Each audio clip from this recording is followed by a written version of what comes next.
So we are going to start here with our decimal numbers. Since the unit says fractions and decimals, so 2.5 exercise we are going to start, and we are going to start with decimal numbers. Welcome back students to our maths class of class 7, and from today this we are approaching towards the last part of the of our lessons, and decimal numbers we have to see. Now these decimal numbers you have already learnt in your 6th standard, in your 5th standard also, and you have to recall some knowledge. So we will do some recalling of knowledge and then we will proceed further. Decimal numbers, you all know that in decimal numbers a decimal point is there. For example, 20.18, it is a decimal number. So 20.18 is a decimal number, and these are the places after decimal point. So 2 decimal places are there. So this type of a number is decimal number. Then you have also learnt about the place value system of decimal numbers. If you remember, ones place is here, then tens place is this side, hundreds, 1000, 10,000, lakh, 10 lakh, and so on. From this side the place value goes, and on this hand side, that is on the right hand side, we have 1/10, that is 1 upon 10. Then we have 1 upon 100, and we have 1 upon 1000 place. The decimal, the number of zeros you will increase on, the decimal value, the places will increase on. So you can take this as 10,000, 1 lakh, 10 lakh, and so on, it will go on. So this is the place value system of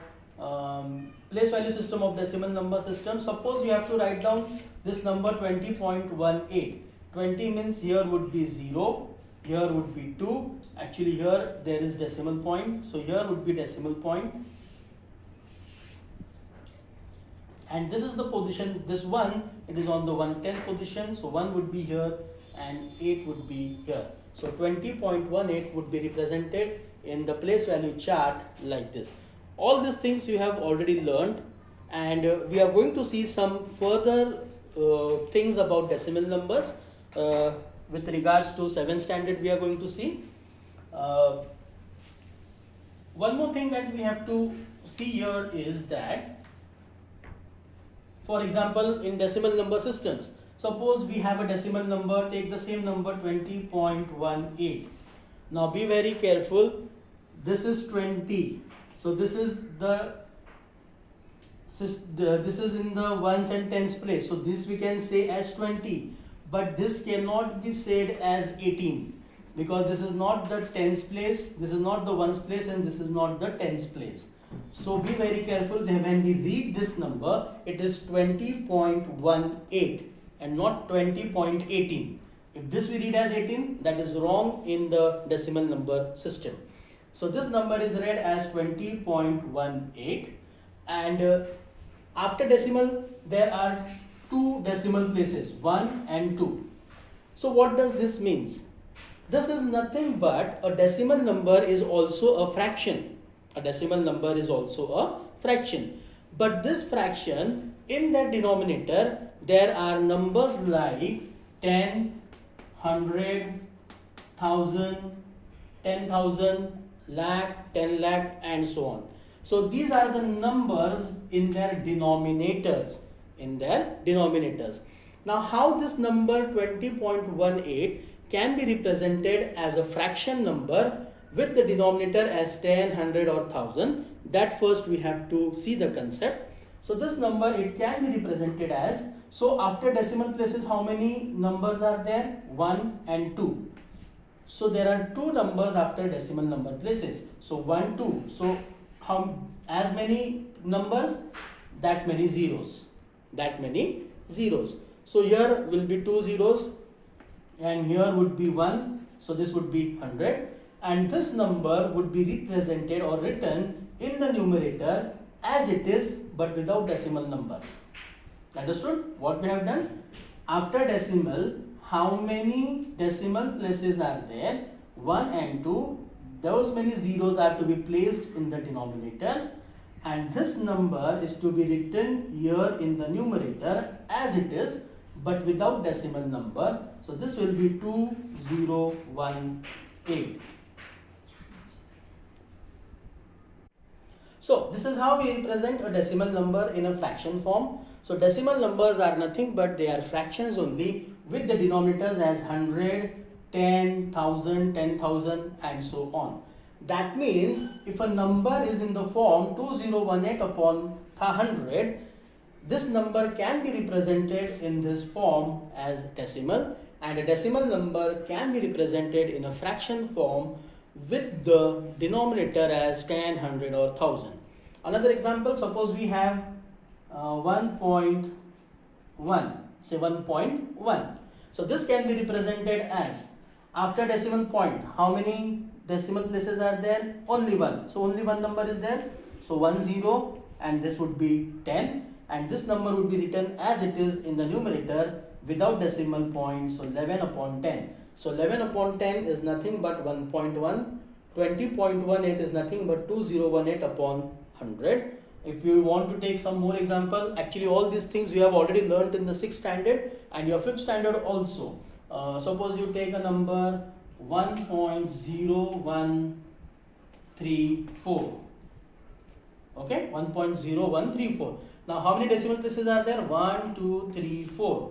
So this can be represented as, for the denominator, 1, 2, 3, 4. This 0 is very important. Do not neglect this 0. This 0 has to be counted. So 1, 2, 3, 4. Yes, 0 after the number here, they won't be counted.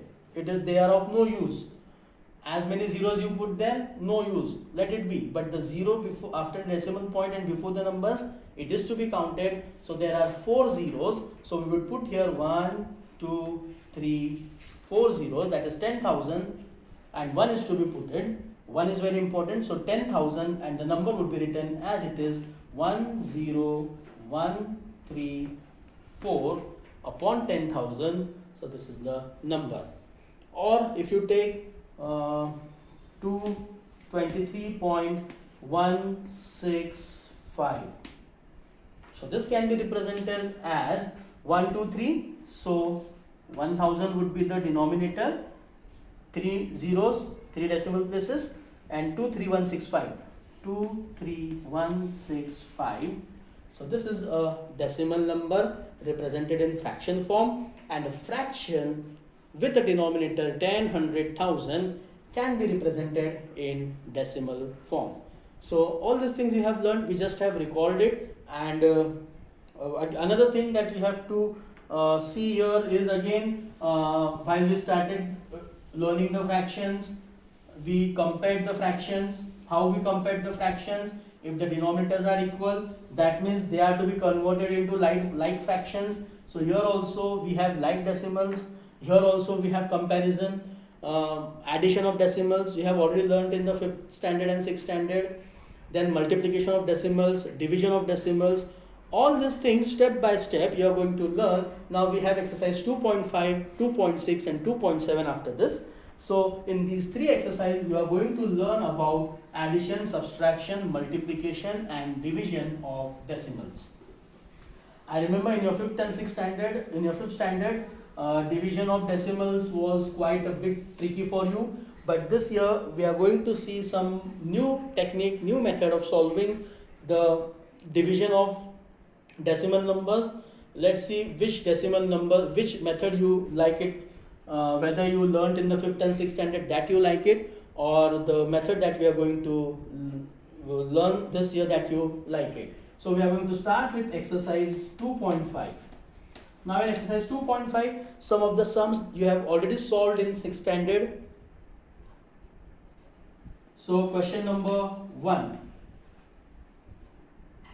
So we are starting with exercise 2.5, question number 1, and there the question is written, which is greater? Which is greater? So we have to, what here we are doing? We have to compare the numbers. Okay, the first sum. What is the first sum? 0.5 or 0.05. Now when we are comparing the decimals, first we have to see that the numbers which are on the left hand side of the zeros, actually this number 0, it represents the whole part. It represents the whole part. And this point number, it represents the fraction part. So this is the basic idea, basic concept behind fraction numbers and decimal numbers. So 0.5, now both the numbers 0 and 0 are common. Suppose we had a number 3.5 and we had a number 4.05. If this would have been the case, so 3 is less, 4 is greater, so obviously 4.05 would be a greater number. This is just an example, but here both sides 0 are common. So if the numbers are common, then we move towards the numbers after decimal point. After decimal point, the first number is 5 here and the first number is 0 here. So 5 is greater than 0. So obviously 0.5 would be greater than 0.05. Got it? What is the idea? If these two numbers are same, then we go towards the third number. If the third number is, so this is how we compare and we check whether which number is greater or smaller. Second sum, all the sums are very easy, already you have done in 6th standard. 0.7 or 0.5. 0.7 or 0.5. Here both sides zeros are there, here 7 is there, here 5 is there. So obviously 0.7 would be greater than 0.5. Compare. Third sum, very easy. You can do it for the homework, comparing of decimal numbers. Not a great deal for you, already you have learned. Fourth sum, 1.37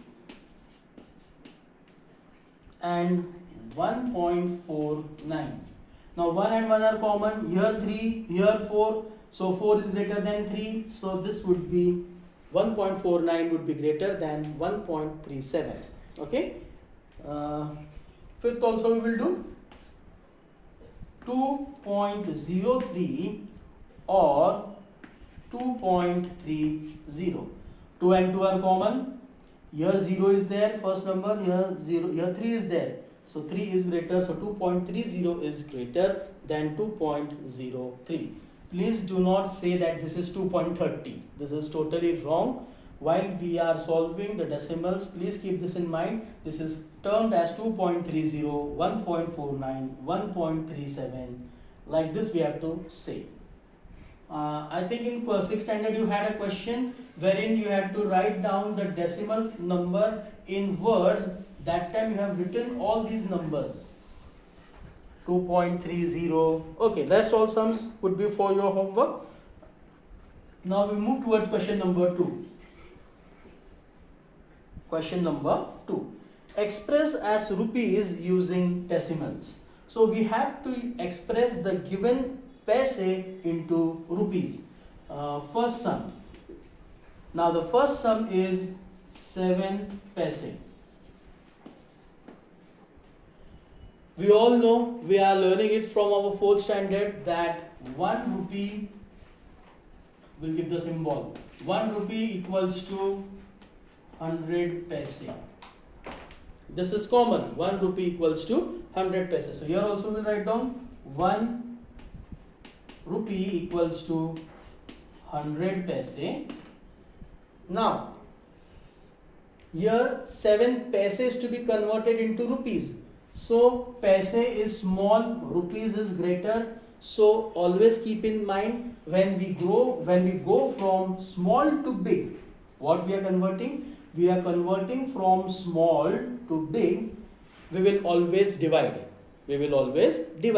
If rupees is to be converted into paise, that means we are going from big to small, then we multiply with this figure. So here we are going from paise to rupees, since the question is asked that it is to be represented in rupees. So paise is to be converted into rupees. So small to big, so division. So this equals to 7 upon 100. Now very important, we have to represent it in decimal form. Now there is a simple trick that if we have 7 upon 100, how you can convert this number into a decimal number. Okay. Uh, very easily, or how we have to do, see here. For this 0, we are going to write down 7. Okay. A number is there. For this 0, there is no number here. So for this 0, we will write down 0 only. Now 1 comes. Whenever 1 comes, we will give a decimal point. We will give a decimal point. Now nothing, no number is there. So here would be 0. So 0.07 rupees. This is how we convert the fraction with a denominator 10, 100 or 1000 into a decimal number. When we proceed further, at that time also we will see this. Okay. Come on, let's do the second sum. 7 rupees 7 paise. 7 rupees. Actually, the books that have been printed, they were printed earlier only, so you won't see the rupees symbol. Some books you can see the rupees symbol, other books only rupees would be written. 7 rupees 7 paise. Already 7 rupees is there. Okay, so this equals to, now every time it is no need to write down 1 rupee equals to 100 paise. So 7 rupees plus 7 paise. What does 7 rupees 7 paise means? 7 rupee plus 7 paise. So this equals to 7 rupees, it is as it is, plus 7 paise. 7 paise means 7 upon 100. So this equals to 7 plus, already we have done it, 0.07. So I will write down the answer here. So this equals to 7.07 rupees. Done. Very simple sums. Already you have done these type of sums in your 6th standard. Even in your 5th standard also you have done this kind of sums. Okay. Now any one sum we can do. Okay, 235 paise we will do. This is very important. The last sum we will do. 5th sum. 235 paise. Okay, how it is to be converted? Again, paise is to be converted into rupees. We can write down 1 rupee equals to 100 paise. So this equals to 235 divided by 100. Again, now for conversion, we have 100, here 235 is there. For this 0, we are going to write down 5. For this 0, we are going to write down 3. When 1 comes, we have to give a decimal point. And here 2 is remaining. For this 0, 5 is gone. For this 0, 3 is gone. 1 comes, give a decimal. Now 2 is remaining. So 2.35 rupees would be the answer. So this is how to convert this, how to arrange these fractions into decimals. Slowly and slowly, when we move further in our chapter or we move further in the exercise, that will come to know. And please pay attention to how it is done. So it would be a good experience for you also. Okay, we stop here only.